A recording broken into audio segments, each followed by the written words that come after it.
Hi, my loves. Welcome back to the Starscartel channel. If you don't know, I'm Star. Today, I'm here with a prophetic dream. In this dream, I was out for a walk with my husband.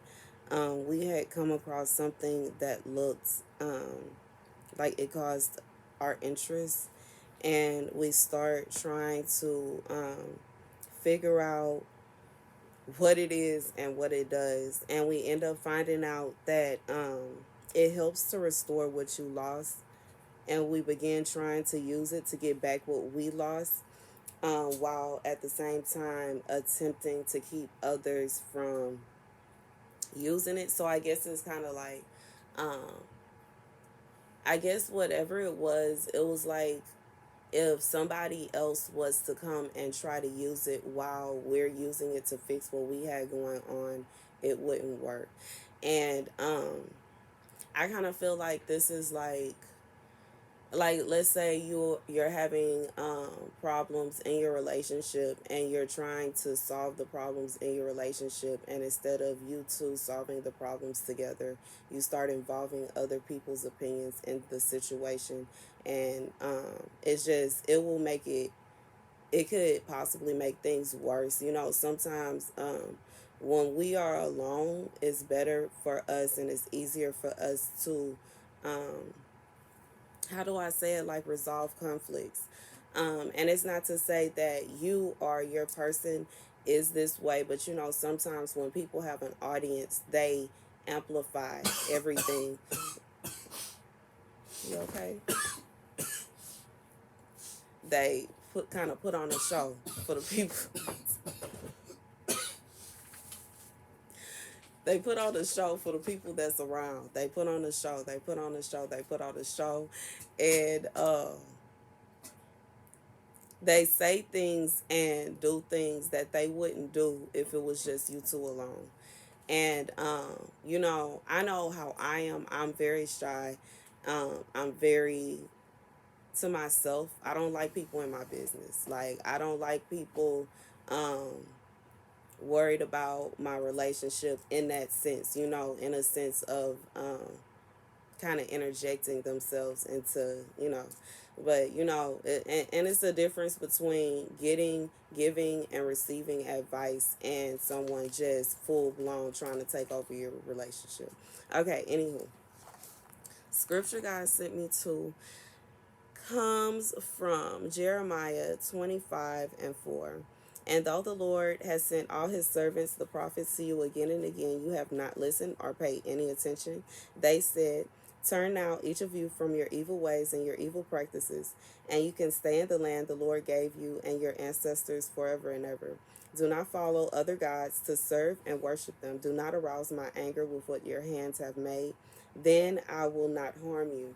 Okay, so I feel like this is for someone. Your relationship is having problems, and it's having problems because there's someone else that is catching the attention of one of the people in the relationship. And it is like, how some people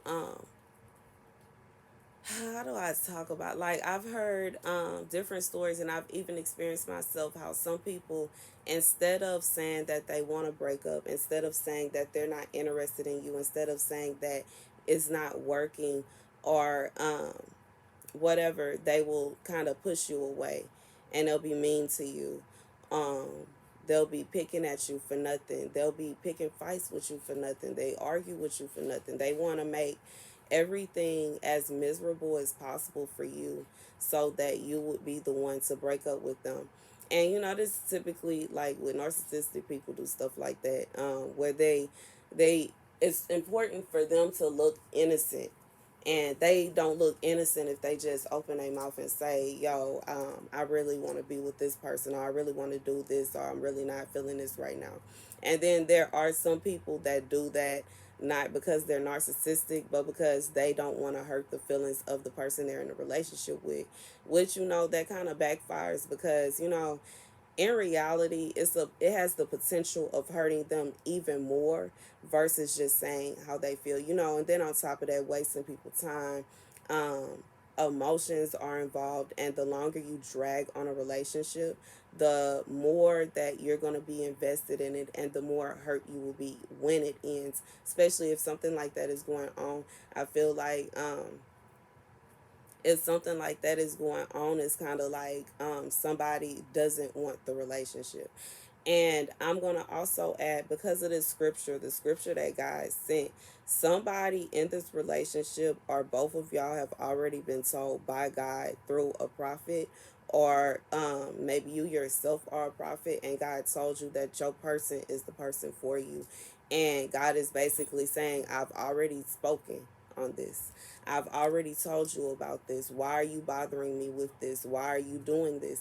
Like, basically, if you do not listen to what God has already told you, and you continue idolizing this person, because whoever this third person is, they're being idolized. They're being, it's a form of worship, because God sees it as idolatry because of the fact that He has already spoken about what you're supposed to have, who you're supposed to be with, and you are idolizing the idea of being with someone else, and it is causing you to mistreat the person that God gave you. God is saying, if you do not stop this, you are going to arouse His anger. Okay.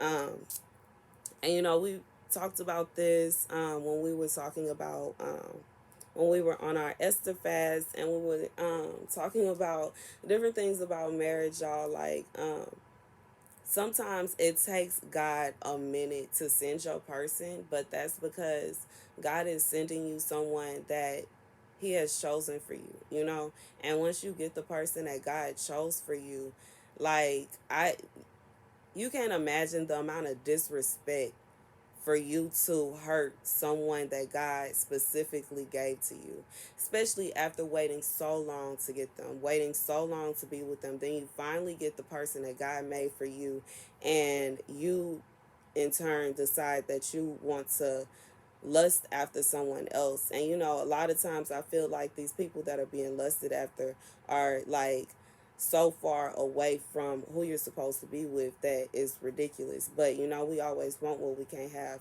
We always want what's not good for us. We always want what will hurt us, and we push away what brings good, and we push away what brings love. And I pray for whomever is going through that. I really do pray that you will learn to accept good and not evil, because that is not your portion. God is saying to be mistreated. It's not your portion to feel that way. To, like, you are basically rejecting a blessing and running after a curse, and it's really sad.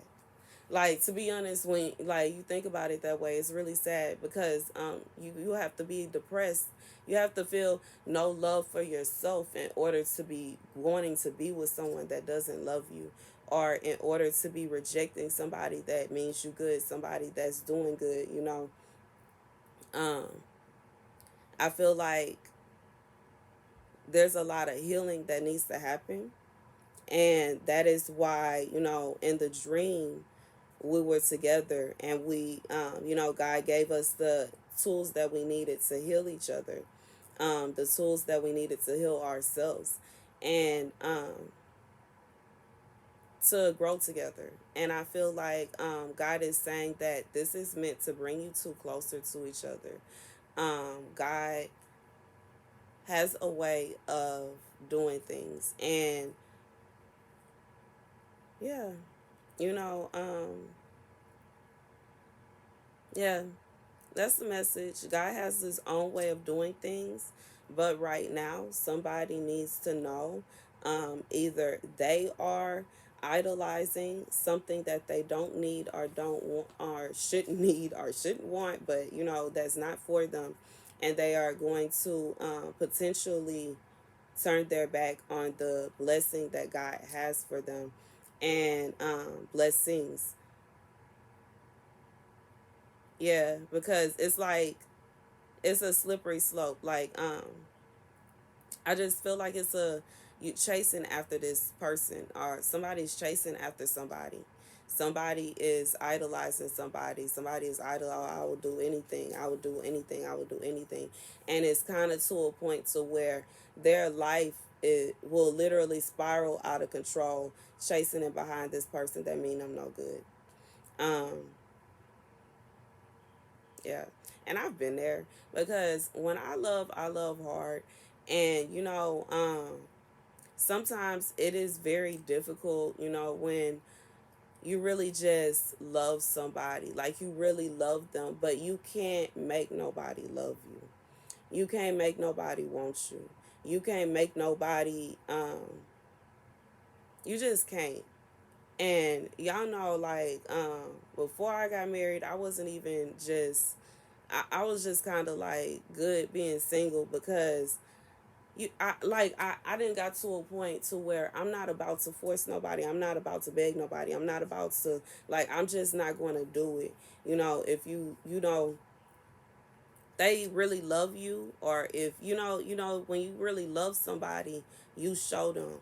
When you really love somebody, it's nothing that you wouldn't do to make them feel good. That's why I'm not hearing, y'all know I'm not a fan of all of these videos, these hateful videos that people be creating, where men talking down on women, women talking down on men, because in reality, all of these rules and stipulations that they have created, that's okay for them, but I don't feel like it's good to push that up on everybody else, because in reality, love um don't know certain things. Love don't, like, you, if you love somebody, you gonna love them regardless if they got money or not.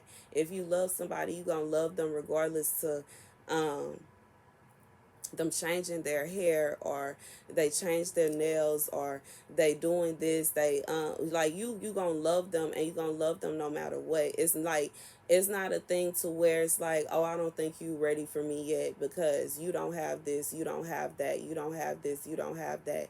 If you truly love somebody, you be willing to ride it out with them in the midst of that. And I just feel like, for somebody, they are chasing after someone that is constantly dangling a carrot and yanking it back, and they are like idolizing this person because it's like it looks shiny to them, and it looks shiny to them because they can't have it. And God is saying, if you continue chasing after this person, you're going to destroy everything that you have, because in reality, that's what it is. You're going to destroy what you have trying to get what you can't get. You're going to destroy it. And that's the message, y'all. Thank you guys for watching. Be sure to like, share, and subscribe.